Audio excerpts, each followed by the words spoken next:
On the morning of August 26, 2026, a wall of water and ice tore through the mountains of northern Nepal without warning. In minutes, entire villages disappeared. Bridges that connected two countries were gone. Hydropower stations that powered thousands of homes were destroyed. And as of today, over 150 people are confirmed dead, with hundreds more, including foreign tourists from the US, UK, India, and South Korea, still missing. This isn't just another flood story. This is one of the most devastating disasters to hit the Himalayas in years. And it's tied to something much bigger: a warming planet and a ticking time bomb sitting above Nepal's valleys. Let's break down exactly what happened, why it happened, and what's being done right now. Nepal is a country defined by its mountains. The Himalayas cut through nearly the entire country, and life here is built around narrow river valleys, steep, dramatic, and incredibly fertile. But those same valleys that make Nepal beautiful also make it dangerous. The disaster centered on Rasuwa district, a mountainous region on the border with Tibet, home to around 50,000 people and a major crossing point for trade between Nepal and China.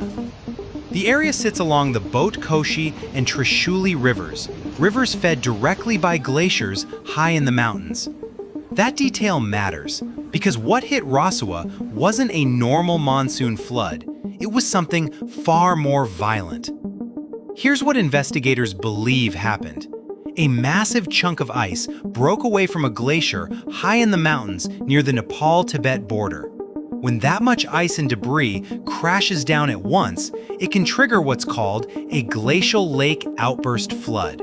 Essentially, a sudden, catastrophic release of water that had been dammed up by ice or debris. To make things worse, a magnitude 4.4 earthquake struck the same region early that morning, roughly 100 kilometers north of Kathmandu, right near the Tibet border. Whether the quake helped trigger the collapse or was a separate coincidence is still being studied, but the timing could not have been worse. The result? A flash flood powerful enough to sweep away buildings, vehicles, and roads in a matter of minutes. Survivors described it simply: it came suddenly. People had almost no time to react.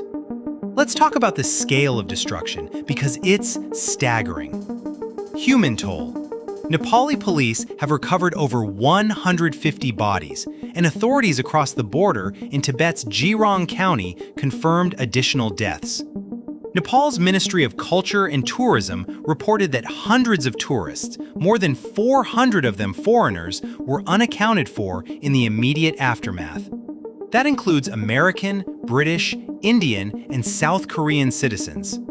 Some nations have already reported missing citizens by name to their embassies. Infrastructure. This is where the ripple effects really show. The Nepal Electricity Authority confirmed that roughly 430 megawatts of power generation capacity was damaged or destroyed. That includes at least 6 major hydropower and transmission facilities: Rasuwa, Chilime, Trishuli 3A and 3B, and the Devigat hydropower station among them.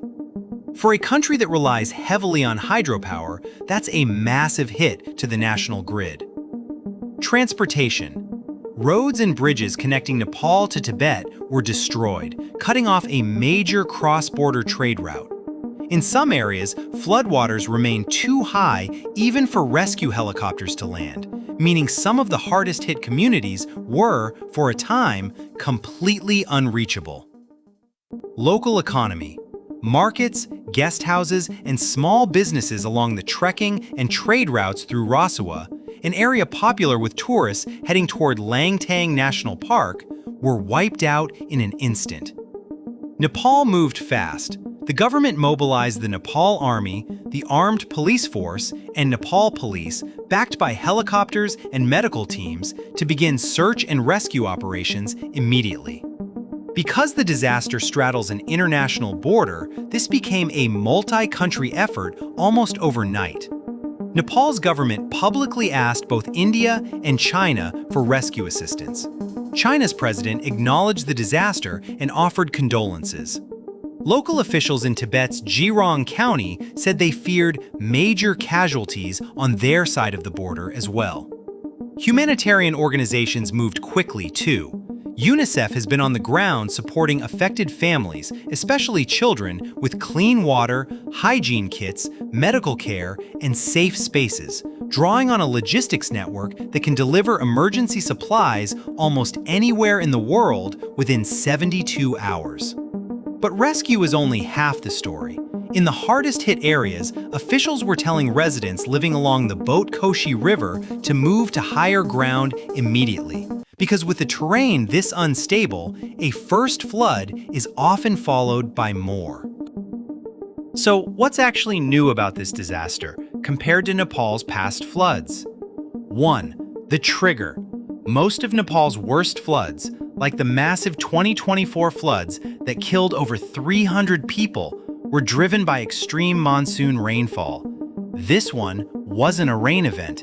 It was a glacier collapse, likely combined with an earthquake. That's a different kind of threat entirely, and it's much harder to forecast with a warning system built around weather radar and rainfall data. 2. The pattern is accelerating. This is now the third major glacial lake-related flood event to hit this same general region in just the last 2 years, after the July 2025 Rasuwa flood that destroyed the Nepal-China Friendship Bridge and the May 2025 glacial lake outburst in Humla. Scientists studying the Himalayas have been warning for years that as glaciers melt faster due to rising global temperatures, the lakes forming behind unstable ice and debris are becoming bigger, more numerous, and more dangerous. 3. The tourist exposure. Because so many foreign trekkers pass through this exact corridor toward Langtang and the Tibet border crossing, this disaster hit an unusually international population, meaning the response now involves not just Nepal, but embassies and search teams from multiple countries at once. 4. Grid vulnerability exposed. With 430 megawatts of capacity knocked out in a single event, this flood has reignited a national conversation in Nepal about how concentrated its hydropower infrastructure is in exactly the river valleys most exposed to this kind of disaster. Climate scientists have pointed directly to this event as another warning sign. The Himalayas are warming faster than the global average, and that means glaciers that have been stable for centuries are now increasingly unstable. Every one of these events, 2021, 2024, 2025, and now 2026, has hit Nepal in some of the same river corridors, and each one has been described by experts as connected to a warming climate. For a country where hydropower, tourism, and cross-border trade all run directly through these same narrow mountain valleys, that's not a small problem. It's a structural one.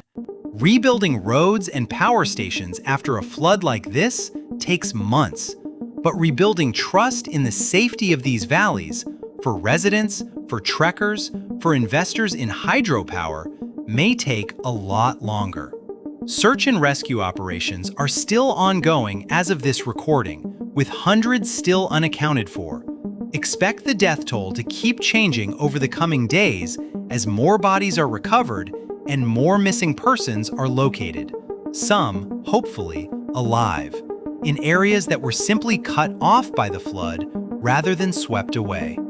Longer term, watch for 3 things: how quickly Nepal can restore power to the affected grid, whether governments start investing more seriously in glacial lake monitoring systems, and whether this becomes the disaster that finally pushes early warning infrastructure into these high-risk valleys before the next one hits.